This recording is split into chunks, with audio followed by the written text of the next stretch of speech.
এই মুহূর্তে বাংলাদেশ ইস্যু নিয়ে একাধিক ভুল করে চলেছে ভারতের বিজেপি সরকার এবং এই রাজ্যের শুভেন্দু অধিকারী। মন্তব্য করলেন রাজনৈতিকবিদ বাশারুল আলম। তিনি জানিয়েছেন, শুধু কি বাংলাদেশের সংখ্যালঘুদের উপর অত্যাচার হচ্ছে, ভারতের সংখ্যালঘুরা কেমন আছে আত্মসমালোচনা করতে শিখুন। কখনো মসজিদে আক্রমণ নেমে আসছে, একাধিক ইস্যু, সমস্ত বিষয় নিয়ে কথা বলার চেষ্টা করুন। চলুন তাহলে কথা না বাড়িয়ে আমরা বাশারুল সাহেবের সেই বক্তব্য শুনে নেব। মূলত বাংলাদেশ বর্তমানে সব থেকে উত্তাল একটা পরিস্থিতি দেখা যাচ্ছে। সে দেশের সংখ্যালঘুদের উপর কিছু অত্যাচারের ঘটনা উঠে আসছে এবং সব থেকে বেশি যে বিষয়টা আমরা দেখতে পাচ্ছি যে ভারতীয় কিছু গদি মিডিয়া এবং বিশেষ করে বিজেপির পক্ষ থেকে এ বাংলার শুভেন্দু অধিকারী তিনাদের তৎপরতা খুব একটা দেখা যাচ্ছে এবং এই বাংলা থেকে হুঁশিয়ারি দেওয়া হচ্ছে। কিভাবে দেখছেন বিষয়টা? আসলে গোটা পৃথিবীতে সংখ্যালঘুদের উপরে একটা অত্যাচার নেমে এসেছে, সেটা ভারতবর্ষ হোক, বাংলাদেশ হোক, পাকিস্তান হোক বা বিশ্বের যে কোনো জায়গায় হোক, যে এই ধরনের সংখ্যালঘুরাই হয়েছে এখন সব থেকে সফট টার্গেট।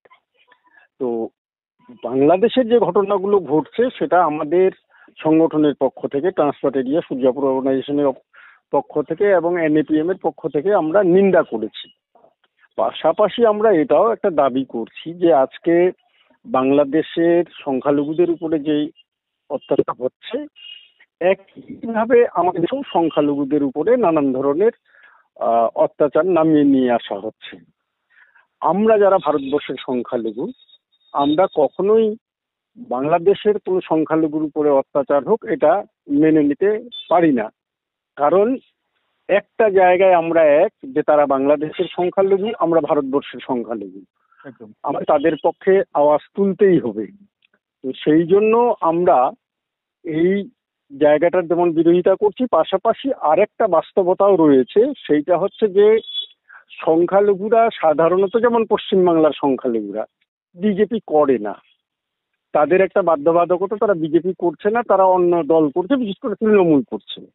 কালকে যদি এখানে পালাবদল হয় তখন তৃণমূলের লোকেরা টার্গেট হবে, স্বাভাবিকভাবেই সংখ্যালঘু সমাজের মানুষের টার্গেট হবে। তার কারণ যে এখানকার প্রায় সমস্ত সংখ্যালঘুরাই তৃণমূল করে বা বিজেপি করে না। একইভাবে বাংলাদেশে যেটা লক্ষণীয় বিষয় ছিল আওয়ামী লীগের সময়ে, শেখ হাসিনার সময়ে, সেখানকার সংখ্যালঘুরা যে কোনো কারণেই হোক তারা আওয়ামী লীগ করেছিল। এখন সেইখানে পালাবদল হওয়ার পর আওয়ামী লীগের উপরে টার্গেট হয়েছে। আওয়ামী লীগের উপরে টার্গেট হওয়ার ফলে যে ঘটনাটা ঘটেছে, যে সেখানে সংখ্যাগুরু যারা আওয়ামী লীগ তাদের উপরেও যেমন অত্যাচার হয়েছে, প্রচুর সংখ্যাগরিষ্ঠ যারা মুসলিম তাদের ঘর বাড়ি জ্বালানো হয়েছে, তাদের উপরে অত্যাচার নেমে এসেছে। একইভাবে যেটা ঘটনা, যে ব্যাপক সংখ্যক সংখ্যালঘু সমাজের মানুষ আওয়ামী লীগ করতো, তাদের উপরেও অত্যাচার হয়েছে, কিন্তু সেটা কাম্য নয়। আমি মনে করি যে বাংলাদেশের সংখ্যালঘুদের রক্ষা করার দায়িত্ব সেখানকার সংখ্যাগরিষ্ঠ মুসলিম সমাজের। ভারতবর্ষের সংখ্যালঘু সমাজের সুরক্ষা দেওয়ার দায়িত্ব এখানকার সংখ্যাগরিষ্ঠ মানুষের। কারণ যদি সংখ্যাগরিষ্ঠ মানুষ মনে করে যে সংখ্যালঘুদের উপরে অত্যাচার করব, অন্যায় করব, অবিচার করব, তাদের উপাসনালয় ধ্বংস করব, তাহলে খুব স্বাভাবিকভাবেই করতে পারে। এই জিনিসটাকে কোনো মতেই মেনে নেওয়া যায় না।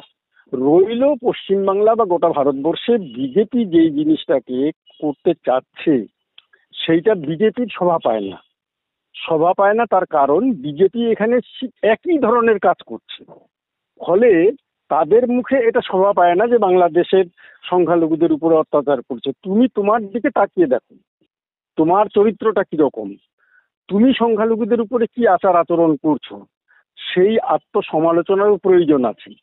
এরা যেটা চাইছে যে মেরুকরণের রাজনীতিটাকে করতে চাইছে, যে বাংলাদেশটাকে দেখিয়ে, অর্থাৎ একটা ছোট ব্যাপারকে কখনো বড় করে দেওয়া হচ্ছে। বিভিন্ন রকমের সোশ্যাল মিডিয়ায় ভিডিওগুলো হয়তো বাংলাদেশের ঘটনা নয়, অন্য কোথাকার 10 বছর আগেকার, 15 বছর আগেকার, বাংলাদেশের বাইরের কোনো দেশের, সেই দেশের ভিডিওগুলোকে দিয়ে বলছে এই অত্যাচারগুলো বাংলাদেশে হচ্ছে। এইটা কাম্য নয়। যেটা সত্য সেই সত্যটাকে যদি তুলে ধরে তার উপরে যদি প্রতিক্রিয়া দেওয়া হয় তাহলে সেটা সঠিক। কিন্তু রাজনীতি করার জন্য, দল ভারী করার জন্য মানুষের মনে বিদ্বেষ হিংসা ছড়িয়ে দেওয়ার জন্য আমি মিথ্যা প্রচার করব, এটা কাম্য নয়। এই কাজটাই বিজেপি করছে। তো শুভেন্দু অধিকারী বলে কথা নয়, এটা তাদের দলগত অবস্থান, তাদের আদর্শ, তাদের নীতি, তাদের উন্নয়নের কোনো সৃষ্টি তাদের কাছে নেই। তারা দেশের অর্থনীতিটাকে ধ্বংস করে দিয়েছে, দিয়ে মানুষের মনটাকে বিভিন্নভাবে নানান ধরনের কূটকৌশলের ইস্যু নিয়ে, কখনো মসজিদ মন্দিরের বিবাদ, কখনো আর কিছু, কখনো বাংলাদেশের ইস্যু, নানান ধরনের ইস্যুগুলোকে নিয়ে এসে তারা দেশের মধ্যে রাজনীতির সমীকরণটা করতে চায়। ফলে মানুষ এদের কাছ থেকে একদিন সরে যাবেই। কারণ বেকারত্ব ভারতবর্ষের সব থেকে বড় সমস্যা। এই বেকারত্ব নিয়ে শুভেন্দু অধিকারীর মুখ থেকে টু শব্দটা বেরোবে না, বা বিজেপির কোনো নেতাই বলবে না যে দেশের বেকারত্ব কোন জায়গায় রয়েছে, দেশের অর্থনীতি কোথায় রয়েছে। নোটবন্দি নিয়ে এদের কোনো বক্তব্য নেই, জিএসটি নিয়ে এদের কোনো বক্তব্য নেই। এদের ওই সমস্ত শুধু সাম্প্রদায়িক কথাবার্তা নিয়েই এদের রাজনীতি। ফলে এই রাজনীতিটার আপামর জনসাধারণের বিরোধিতা করা দরকার। পাশাপাশি বাংলাদেশের সংখ্যালঘু সমাজের পাশে দাঁড়ানো আমাদের কর্তব্য এবং দায়িত্ব। কিন্তু ওই জায়গাটাকে ধরে রাজনীতি করা কখনোই কাম্য নয়। এর পাশাপাশি আরেকটা বিষয় যে আহ, যখন থেকে বাংলাদেশে শেখ হাসিনার সরকারের পতন হয়েছে, সেই সময় থেকে ভারতের কিছু গদি মিডিয়া, বিশেষ করে বিভিন্ন গদি মিডিয়ায় দেখা যাচ্ছে যে বাংলাদেশ নিয়ে একাধিক মন্তব্য, যে এই এরিয়াটা ভারতের হওয়া উচিত। কয়েকদিন আগের যে ঘটনা, কিছু কিছু এরিয়াকে তারা নিজের মতো করে নিচ্ছে, মনে হচ্ছে যে এটা যদি ভারতের হয় তাহলে এটা হবে, এটা হবে, এটা এই মানে বিষয়গুলো। আসলে মিডিয়াকে কি এটা করা উচিত বলে মনে করছেন আপনি? ব্যাপার হচ্ছে যে সে তো অবিভক্ত ভারতবর্ষ ছিল, অবিভক্ত ভারতবর্ষের, অখণ্ড ভারতবর্ষের স্বপ্ন বিজেপি দেখায়। সেই আফগানিস্তান, পাকিস্তান, বাংলাদেশ, তিব্বত, মায়ানমার, এইরকম 13টা দেশ আজকে হয়েছে অখণ্ড ভারতবর্ষ টুকরো হয়ে। এখন অখণ্ড ভারতবর্ষ কোনোদিন ছিলও না। পরবর্তীকালে ইসলামিক শাসনে আওরঙ্গজেবের সময়ে একটা অখণ্ড ভারতবর্ষের স্ট্রাকচার আমরা পেয়েছিলাম, একটা ম্যাপ আমরা পেয়েছিলাম, সেটাকেই ধরে নেওয়া যায়। তাহলে আজকে সেটা সম্ভব নয়। উসমানিয়া খিলাফতের যে আরব সাম্রাজ্য, সেটা আজকের দিনে কল্পনা করা মানে একটা মানুষকে ধোঁকা দেওয়া। ঠিক একই বাংলাদেশ বা পাকিস্তানকে এক করে নিব হলে তো খুব ভালো, কিন্তু কারা হতে দেয়নি? দেশ ভাগের কারণ কে? শ্যামাপ্রসাদ মুখার্জি তো বাংলা ভাগের মূল হোতা, বাংলা ভাগের মূল কারিগর। তাহলে আজকে যদি তারা বলে, তাহলে যে আন্তরিকতার প্রয়োজন, যে মানসিকতার প্রয়োজন, যে একতার প্রয়োজন, যে ভ্রাতৃত্বের প্রয়োজন, সেটা তো এদের মধ্যে নেই। এরা তো সবসময় ঘৃণা বিদ্বেষ ছড়াচ্ছে। ফলে একটা দেশের সঙ্গে সুসম্পর্ক রাখতে হবে। সুসম্পর্ক রাখলে দেশটা এক না হলেও কিন্তু একটা নিজের মতো হয়ে থাকে, যেটা নেপালের সঙ্গে আমাদের সম্পর্ক ছিল। দুর্ভাগ্যের বিষয়, নেপালের সঙ্গে আমাদের সম্পর্ক খারাপ হয়েছে, শ্রীলঙ্কার সঙ্গে আমাদের সম্পর্ক খারাপ হয়েছে, পাকিস্তান তো আমাদের শত্রু রাষ্ট্র আদি অন্ত, বাংলাদেশের সঙ্গে আমাদের একটা সুসম্পর্ক ছিল, সেটাও খারাপ হয়েছে। পাবদল হতেই পারে। শেখ হাসিনা সেখানে ছিল, শেখ হাসিনার সঙ্গে ভারত সরকারের একটা হৃদ্যতা ছিল, কিন্তু যে কারণেই হোক বাংলাদেশের সরকার পরিবর্তিত হয়েছে, পরিবর্তন হতেই পারে। আজকে আমাদের দেশে বিজেপি শাসন করছে, 5 বছর পরে 10 বছর পরে বিজেপির শাসন ব্যবস্থা এখানে নাও থাকতে পারে। এটা বদল হতেই হবে, এটাই ইতিহাস। ইতিহাসের থেকে কেউ পালিয়ে যেতে পারবে না। ফলে শেখ হাসিনার যখন পরিবর্তন হলো, নতুন সরকার হলো, নতুন সরকারের সঙ্গে ভারতীয় সরকারের একটা হৃদ্যতাপূর্ণ ভাব তৈরি করা দরকার ছিল, ভাবের আদান প্রদানের প্রয়োজন ছিল, সমস্ত বিষয়গুলো আন্তরিকতার সঙ্গে দেখা দরকার ছিল। কিন্তু আমার কাছে যেটা মনে হয়েছে যে ভারতবর্ষের মিডিয়া, এমনকি ভারতবর্ষের সরকার শেখ হাসিনাকে নিয়ে একটু বেশি ব্যতিব্যস্ত হয়ে গেছিল, যেটা ঠিক নয়। কারণ আজকে ডক্টর ইউনূস রয়েছেন, আগামী দিনে সেও থাকবে না, আবার একজন আসবে। অর্থাৎ আমি কোনো ব্যক্তির সঙ্গে, একটা ব্যক্তির সঙ্গে একটা ব্যক্তির সম্পর্ক হয় না, একটা দেশের সঙ্গে একটা দেশের কূটনৈতিক সম্পর্ক স্থাপনে। সেখানে সরকার বদল হতেই পারে, কিন্তু আমার কূটনৈতিক সম্পর্ক যেভাবে ছিল সেইভাবে রাখার প্রচেষ্টাটা করাই হচ্ছে গিয়ে আন্তর্জাতিক রাজনীতি। এই আন্তর্জাতিক রাজনীতিতে আমরা কিছু কিছু জায়গায় ভুল করছি, সেই ভুলের মাসুল কিন্তু আমাদেরকে দিতে হচ্ছে। কারণ বাংলাদেশ থেকে আমাদের প্রচুর আয় হয়, প্রচুর মানুষ এখানে চিকিৎসার জন্য পর্যটনের জন্য আসে, সেই অর্থটা আমাদের দেশে আসে। কিন্তু আজকে এইটার একটা ক্ষতি হচ্ছে। আর সব থেকে বিপজ্জনক যে যত আমরা বাংলাদেশকে দূরে ঠেলে দিব, ততই বাংলাদেশ কিন্তু আমাদের আরেকটা শত্রু রাষ্ট্র চীনের কাছাকাছি যাবে। অর্থাৎ চীনের কাছাকাছি যাওয়া ভারতবর্ষের জন্য শুভ নয়। এই জন্য আমি মনে করি বাংলাদেশের সরকার পরিবর্তন হয়েছেও, কিন্তু যেই সরকারই থাকুক তার সঙ্গে আন্তরিকতা তৈরি করা, পাশাপাশি খুব আন্তরিকতার সঙ্গে সেখানকার সংখ্যালঘুদের সমস্যা একদম কূটনৈতিকভাবে বাংলাদেশ সরকারের সঙ্গে আলোচনা করে তাদের সুরক্ষার বন্দোবস্ত করা।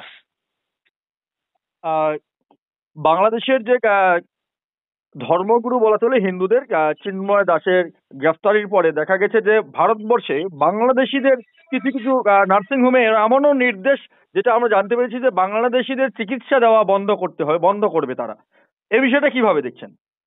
এটা একটা পাগলামি। চিকিৎসা একজন ডাক্তারের যেটা মূল আদর্শ, তাদের শিক্ষাটায় দেওয়া হয় যে যদি কোনো মুমূর্ষু রুগী এসে যায় আর কোনো ডাক্তার যদি 3 দিন ধরে না খেয়ে ভাতের থালাটা নিয়ে বসে, আর এই মুহূর্তে যদি একটা প্রসূতি মা বা মুমূর্ষু কোনো রুগী চলে আসে, তাহলে ডাক্তারি বিদ্যায় বলে সেই ভাতের থালাটা ফেলে দিয়ে আগে সেই মুমূর্ষু রুগীটাকে দেখতে হবে।